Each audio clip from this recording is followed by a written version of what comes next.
I'm in a really troublesome position here with red. They need to make some of these pieces count. Part of them feels like, oh hell, I'm screwed. Game's over. But it can't be. There's still a decent sized deck left here. So, they're going to try to undermine other people, even while they're not able to place their own pieces. They need these two. They absolutely need them. They can't have that many pieces not in play. What they're going to do is they're going to put the southern states up and try to force other people into that position. Now, blue is in an interesting position too. If they win this, they have 7.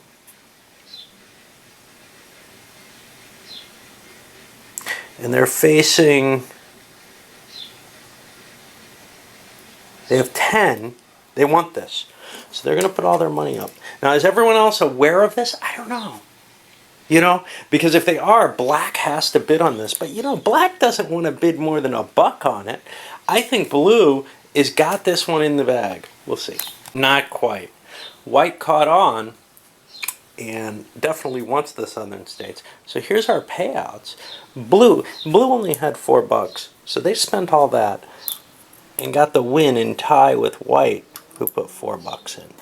They each get to put 4 pieces. Well, they each only have 3. The game's over. The game is over.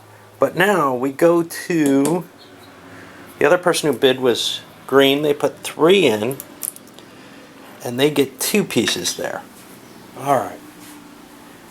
Because someone has all their pieces on the board, the game is indeed over. And red's kind of kicking themselves, saying, well, I screwed up by playing that.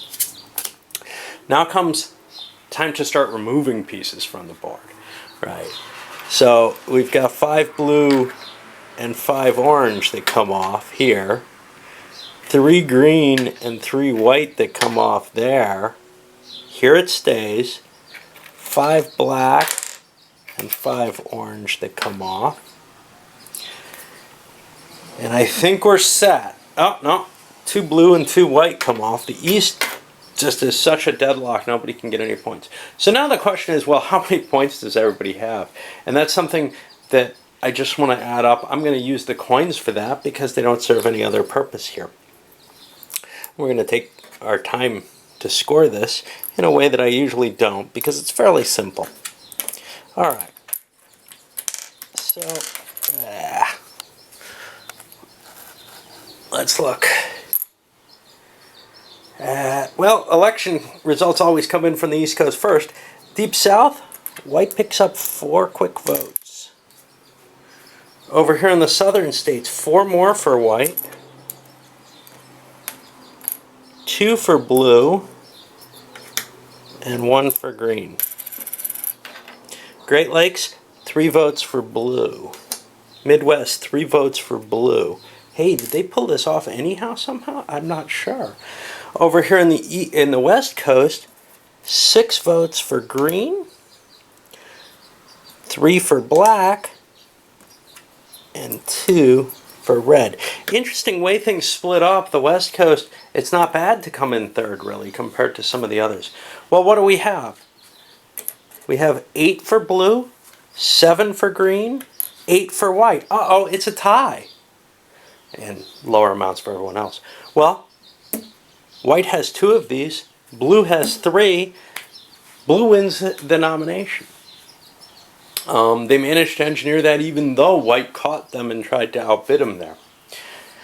Interesting situation. Obviously, you could have counted all that up and come to that conclusion. Some brief thoughts on it. Money's a lot more important than I thought at first. You don't want to spend a lot on your early moves. Let other people spend their money. If you could maintain a hoard of cash, that's for the best. Maybe not get involved in elections in terms of the advertising cards early on for just to see, you know, whether people are willing to overspend on them. Because if they're not willing to overspend on them, if they're not willing... These don't matter so much because you're doing these in a normal auction where you get to keep your money. But the advertising, you're spending your money no matter what. Of course, if you do that, if you withdraw completely from it, some people might get some good vote counts early in the game. So it's really kind of you have to judge your opposition. I'm going to do something I don't usually do, mainly because 2d6 has kind of convinced me, you need to have a review everywhere. Well, I've only spent a few minutes on this video. I'm going to put the review at the end of it like I used to do with a lot of my videos. And, well, let them figure out how to handle that. No, I mean, I get to position it, and there aren't a lot of vids on this one, so it should work out okay. Righto. What we got here? We got a camera. Trying to get it in place. Election USA. So, a game like this can really be judged on sort of 3 layers, I think. One is as a simulation. One is as the parody satire of the Republican principles. And finally, as a game. As a simulation, this is very, very sparse. Okay? It doesn't have a really detailed understanding of the primary process at all. It's very, very lightweight, breaking the country into general regions, and just, it doesn't really matter what your policies are or whatever, you're just placing pieces to gain control of those regions. Elections, the whole nominating process, the fact that it stretches out over this long period, that the votes that are important from those regions aren't necessarily the votes that are cast at the beginning, or the opinions that people initially stand to, but they do become sort of fixed in amber at some point, more or less. At some point or another, there's either an election or a nominating convention, which sets its seal in place and says, our delegates are going and they're committed, regardless of what some of the Ron Paulite whacknuts seem to think. It would be pretty hard to change your position once you're a committed delegate, even if there is some legal loophole in place there. This doesn't cover any of that. Everything's in play all the time as whole regions. And, you know, the reality is, if it comes down to it, you get to the New York and California nominating elections. That's where all the votes are here, and they get fixed at that point.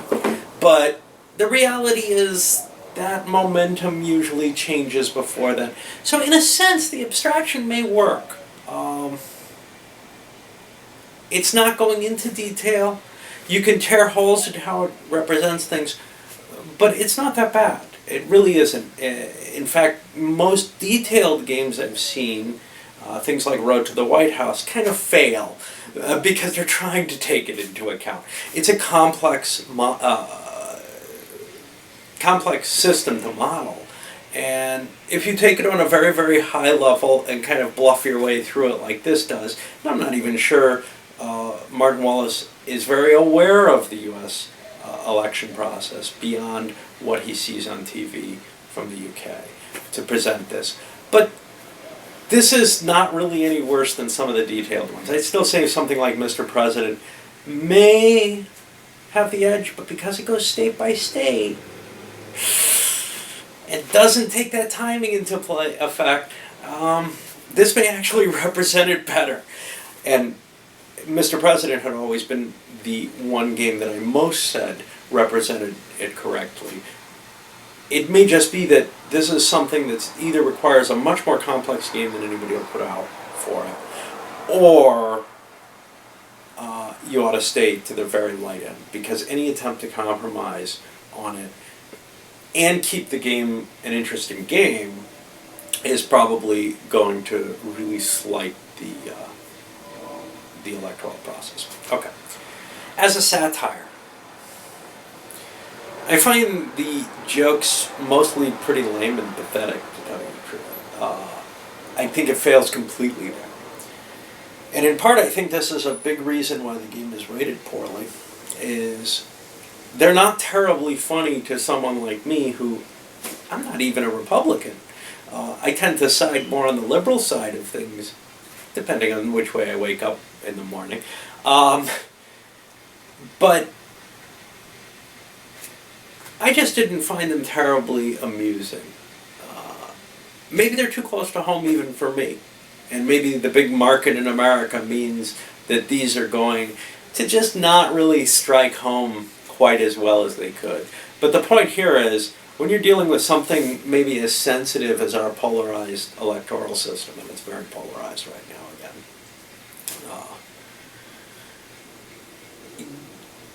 you maybe need someone with the wit of a Swift to handle the matter.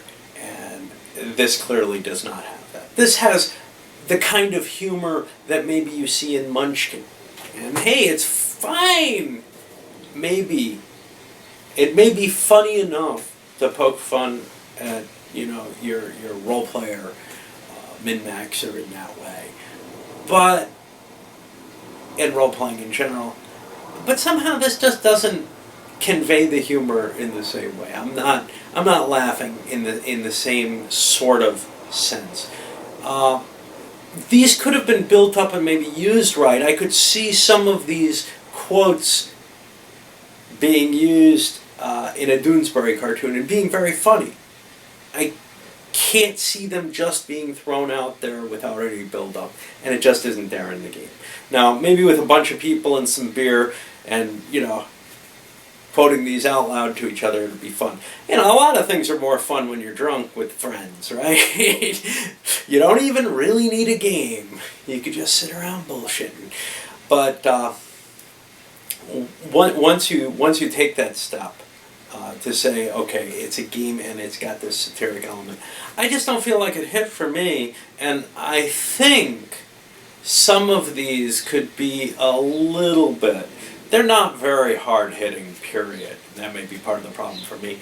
But some of these could still be a little bit disturbing and make some Republicans feel like they're being picked on in this game. And yes, they are, I mean, clearly.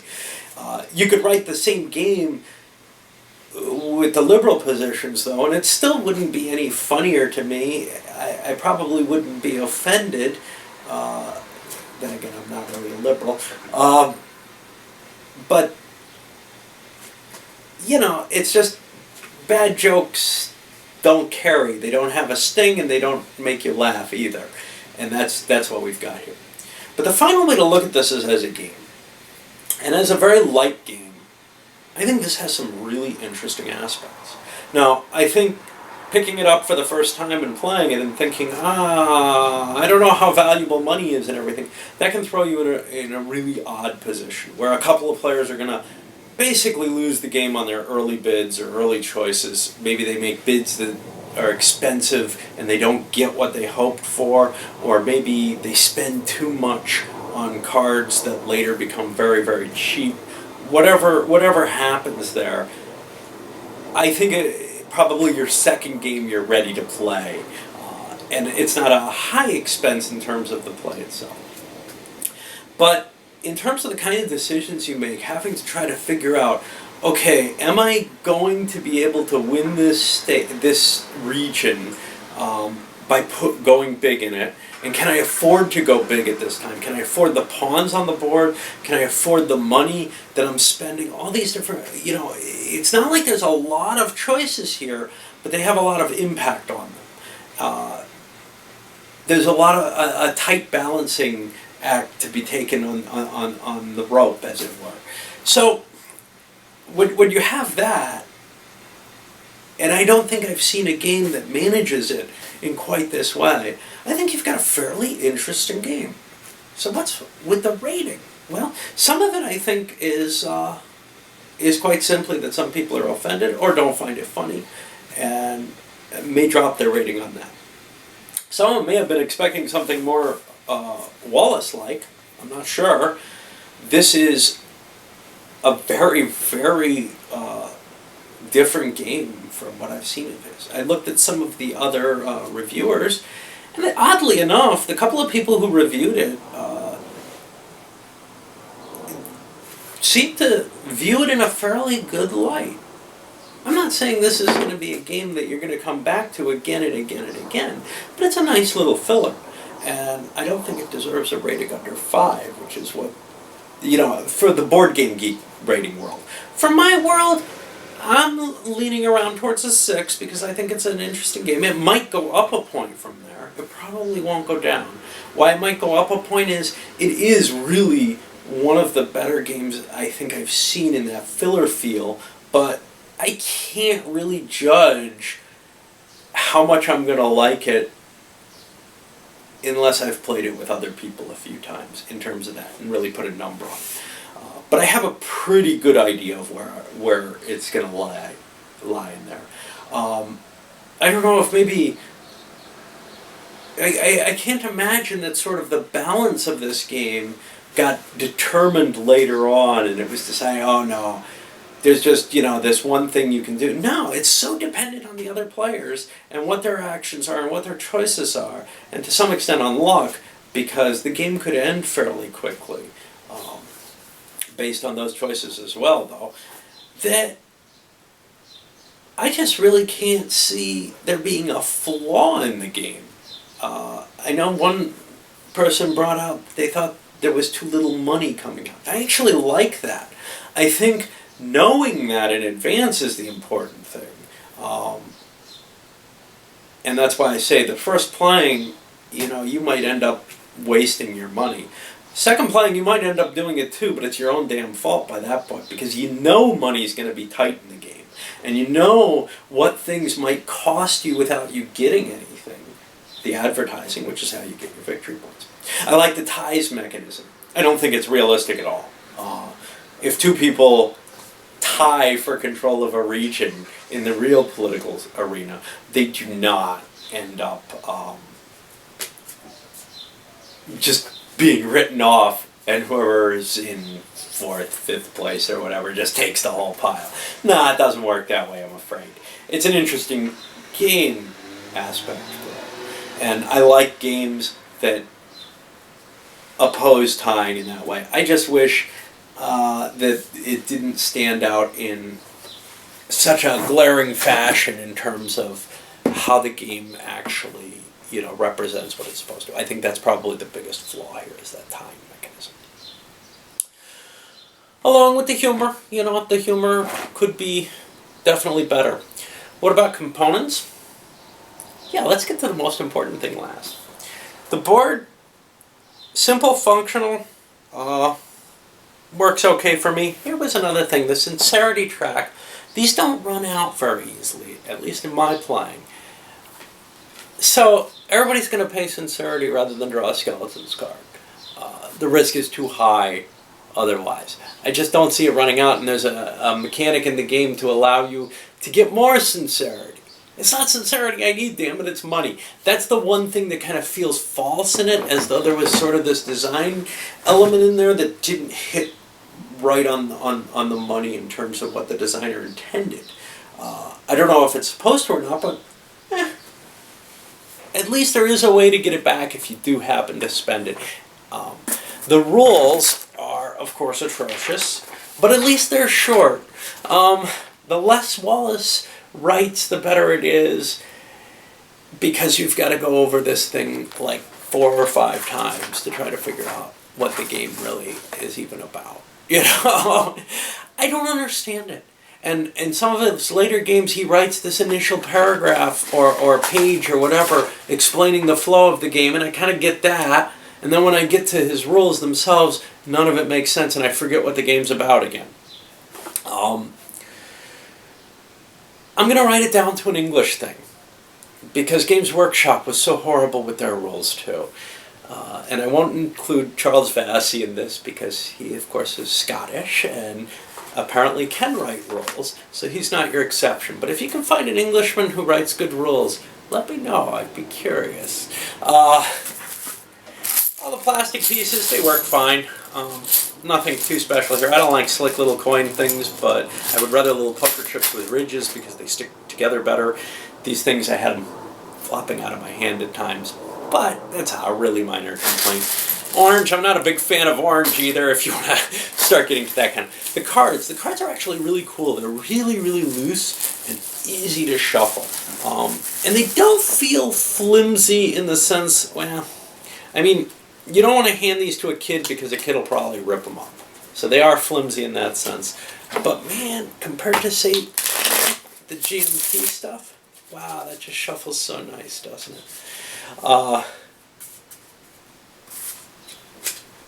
But it makes me happy to have cards I can shuffle. Overall, I think this is a game that's gotten a really, really terrible rating for no great reason. I'm almost willing to say it's my second favorite Martin Wallace game. I really like Liberté. I think that works very well. I'm trying to think if anything else. Oh, things like Brass is very cool too now. So, but when I compare it to some of the others that have disappointed heavily, this one actually was a surprisingly good compared to what the rating was. Of course, what it really means is I'm totally out of step with Board Game Geek. I don't know where ratings come from. You know, you'd think that with reviewers giving this a fairly strong review, especially someone like Tom Vassell, who has a lot of, a lot of people watching. Well, but this was a written review from way back when, probably close to when the game came out. You'd think that that would be kind of in touch, though, with where the ratings end up. And I honestly feel like the people putting the ratings in are the ones who made the mistake, not the reviewers. The reviewers seem to have caught the spirit of the game and where its strengths are, really, and to some extent where the weaknesses are. Anyway, this one's going up. I'm trying to figure out how to format this for 2D6.